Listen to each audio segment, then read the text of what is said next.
بسم اللہ الرحمن الرحیم نحمدہ ونصلی علی رسولہ الکریم اما بعد۔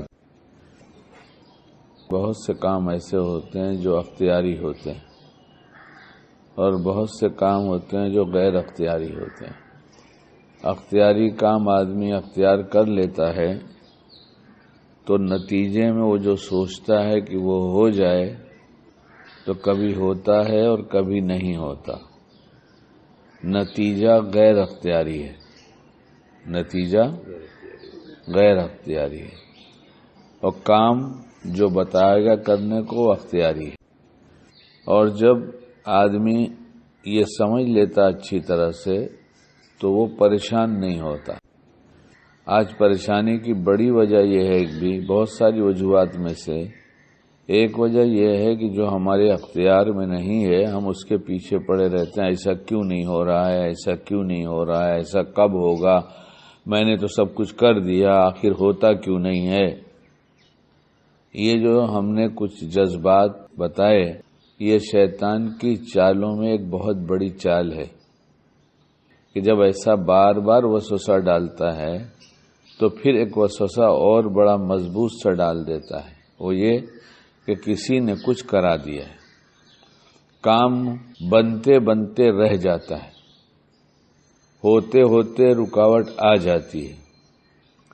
اچھا، اگر کسی نے کچھ کرا دیا ہے تو یہ ایسا کبھی ہوا کہ کسی نے کچھ کرا دیا تو اس کے اثرات ہوئے دوسرے منفی جو ہم چاہ رہے تھے اس کے خلاف؟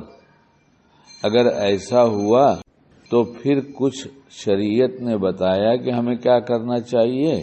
یہ بتایا کہ عاملوں کے پاس جانا چاہیے۔ یہ تو کہیں نہیں لکھا ہے، عاملوں کے پاس چلے جاؤ۔ 2-4 دفعہ پیٹ میں درد ہو گیا اور ایکس رے رپورٹ اور کیا کیا ہوتا ہے ساری رپورٹس نکالی گئی، جیسے رپورٹس نارمل نکلی ویسے ہی بس کسی نے کہا یار یہ تو بات سمجھ میں نہیں آتی۔ جب رپورٹ سب نارمل ہے تو ضرور کسی نے کچھ کیا ہے، سب ہم ہی کرتے ہیں۔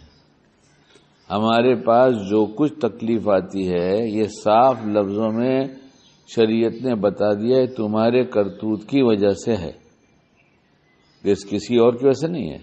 تم نے جو کچھ کیا ہے یہ اس کا نتیجہ ہے کہیں لکھا ہے نا؟ تو یہ دیکھنے کے بجائے ہم دوسری طرف دیکھنے لگتے ہیں کہ کسی نے کچھ کرا دیا۔ اس لیے تدبیر تو کرنی چاہیے جتنی اپنے اختیار کی ہے، نتیجہ سوچنا چاہیے کہ ایسا ہو جائے تبھی تو تدبیر کرے گا، یہ چاہیے تو۔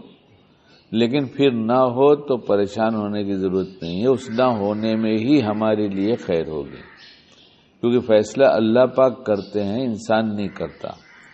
تدبیروں سے فیصلے نہیں ہوا کرتے، تدبیروں کی وجہ سے دنیا کا کام چلتا رہے گا۔ اگر تدبیر کرنا منع ہو جائے تو سارا کام ٹھپ ہو جائے گا۔ اگر کوئی چیز تدبیر کے بغیر ہی ملنے لگے گی تو پھر تو کام ہی ٹھپ ہو جائے گا، پھر آدمی کام کیسے کرے گا؟ بولے کچھ کرنے کی ضرورت نہیں، سب ہو جائے گا، یہ تو شریعت ہی کے خلاف ہے۔ کچھ کرنے کی ضرورت ہے، تدبیر کرنے کی ضرورت ہے، نتیجہ جو ہم چاہتے ہیں وہ نکل جائے یہ ضروری نہیں ہے۔ کتنے لوگ پریشان ہیں، چہرہ اترا ہے، کیا بات ہے؟ بھائی لڑکی کی عمر 20 سال ہو گئی، رشتہ کہیں آ نہیں رہا ہے، تم نے رشتہ تلاش کر رہے ہو؟ کہاں؟ تو تمہارا کام تھا، یہ تمہارا کام تھا، تم نے تدبیر کر لیا، اب جہاں لکھا ہوگا پھر اللہ وہاں پہنچائیں گے۔ ہاں، اپنی تدبیر میں کامیابی کے لیے، اپنے مقصد براری کے لیے 2 کام اور کر لینا چاہیے اختیاری کام کے ساتھ ساتھ، وہ ہے دعا کا اہتمام اور دوسرے صدقہ۔ صدقے میں شرط نہیں ہے کہ بڑا صدقہ کیا جائے، جس کی جتنی حیثیت ہو اتنا کر دے۔ صدقے سے بلا ٹلتی ہے، صدقے سے کام بنتا ہے اور بہت بہت کام بنتا ہے۔ اور دعا تو سب مغز ہی مغز ہے، دعا ہی دعا ہے، دعا سے تو اللہ خوش ہوتا ہے، کام بنے نہ بنے اللہ خوش ہو جاتا ہے۔ اس لیے ہمیں اختیاری چیز کرنے کی توفیق جب ہو جائے تو غیر اختیاری کے پیچھے نہیں پڑنا چاہیے، بلکہ دعا اور صدقہ بڑھا کر تدبیر کرنا چاہیے۔ اللہ ہم سب کو باعمل بنائے۔